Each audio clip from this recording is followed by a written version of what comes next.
Hi, my name's Jamie and I'm part of a band called LAC and I play the drums, but my favorite part of music creation is always listening to the lyrics for songs. So I recently started a new series called Lyrics with Lilac where I take a song and I put the lyrics on a whiteboard and kind of just talk about them if I think they're really interesting. So today is episode number 2. And this is a really interesting song. It's called Sunshine State by High Press. I actually found this song by listening to my day list from Spotify, and they have 121 monthly listeners at the time that I'm talking about this song. And if you go to their bio and read about the song specifically, it says that it's kind of like a Florida pothole or sinkhole where once you get in, you can't get out. Like the song gets stuck in your head and you can't let go of it. And I totally agree with that. When I heard it, I was driving in my car and I was like, like this is really cool. And then I just hit repeat and listened to it the whole rest of my drive home, as I usually do when I find a song that has really interesting lyrics, and I'll just play it on repeat. So here is our song, Sunshine State by High Press. So in the first verse, they say, chain link, bulldogs, no hills to die on, stupid summer, book ban, bummer. So these are all like, the song is basically one giant pop culture reference for Florida. We know that Florida kind of has, when you think of Florida, you don't think of hills, right? But you also think of maybe some questionable politics like book bans. That is a bummer. Everyone should have access to whatever book they want to read. Then we move into the rest of verse 1 where it says, they found a body in the neighbor's orange grove near the place my parents told me was my home. This is kind of like a running joke about Florida, and it has to do with their press laws. At least that's what my friend told me once, who is actually from Florida. You always hear like crazy Florida stories in the news, and that's because like their press laws are a little bit different than maybe some other states. So some of those really eye-catching headlines, it seems like every time you read something and it's like the craziest string of words together, it's because it happened in Florida. And that doesn't necessarily mean that there aren't crazy things happening in other states, but because we hear about it so much from Florida, it's kind of like notorious. And in this line, they're talking about how, it's like, here's this crime that maybe is a little scary, so like there are scary things happening all around you, but you're kind of not sure how to feel about that because it's the place that you grew up and your parents told you was your home and that you were supposed to feel safe in. So the very first kind of like mixed feelings that we have about like growing up and where we came from. Then it says, hey, that's a pretty nice apartment you found. You better hope it doesn't sink into the ground. And again, like all about your environment and wanting to feel safe. And, sometimes it just be like that.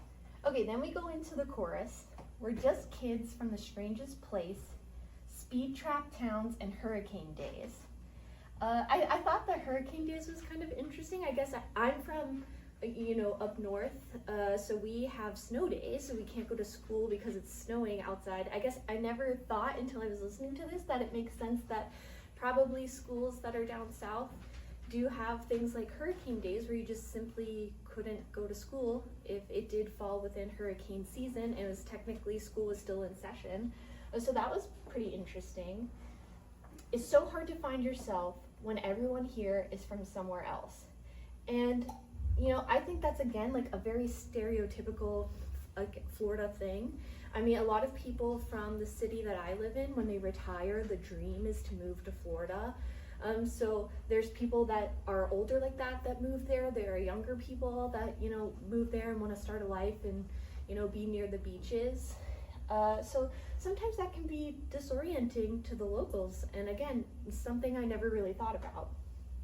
I bet you can guess my fate just from looking at my license plate. I mean, Florida does have a very notorious license plate. If you're ever in the car and playing the license plate game, I mean, white license plate with the big orange in the middle, very distinctive. there's no running away. I'm a product of the Sunshine State. So again, like, kind of bittersweet, you know, like you kind of are making, you know, coming to terms with where you came from, but at the same time, like, that is where you're from. It's where you started your life's journey. So even if maybe it's not always the best circumstance, you probably have a little bit of pride and, you know, love for that place. Okay, so after the chorus, we move on to verse 2, which says, Cat 5, bread aisle, no gas 4 miles.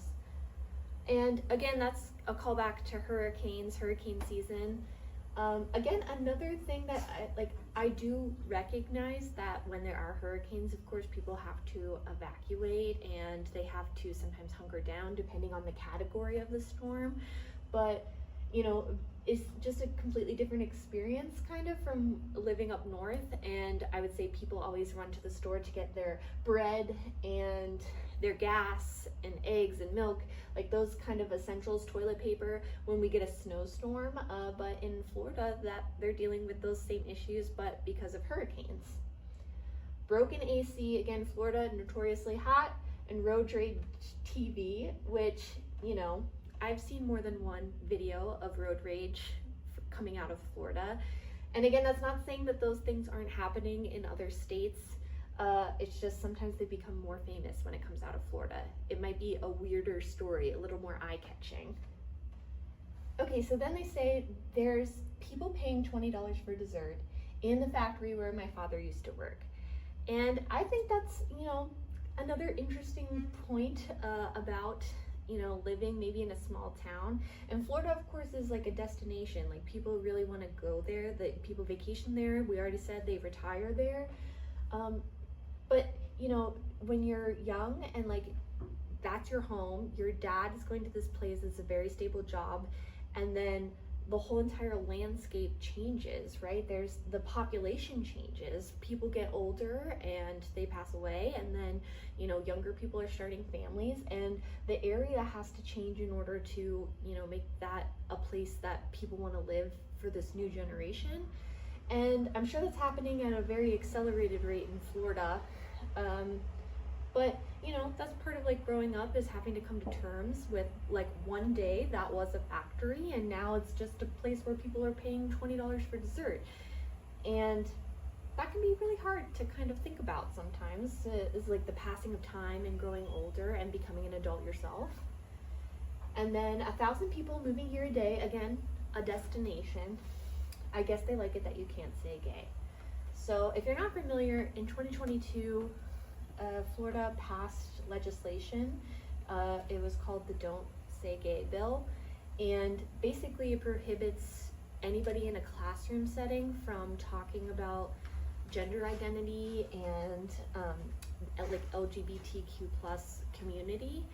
And obviously there are concerns that that's very detrimental for students to, you know, move through such pivotal years of their life when they're trying to figure out who they are and not being able to talk about that to the full extent with their peers, but also professionals like teachers who kind of could help you in that journey. So to not be able to talk about it is very stifling and limiting, and something that a lot of people don't agree with from the politics of Florida. I definitely don't agree with that. I think school is a great place to build community for students who don't have it at home, and that bill is basically hurting Florida students. And then we go back, so after this verse 2, we go back to the chorus. They repeat that 2 times. Again, just kind of like a strange love letter, as they said, the strangest place. A strange love letter, because it's like you have these mixed feelings about some of these things that are going on there, but at the same time, that is where you're from. So you kind of, as we said, it's bittersweet, you know, you feel conflicted about it, but it is your home.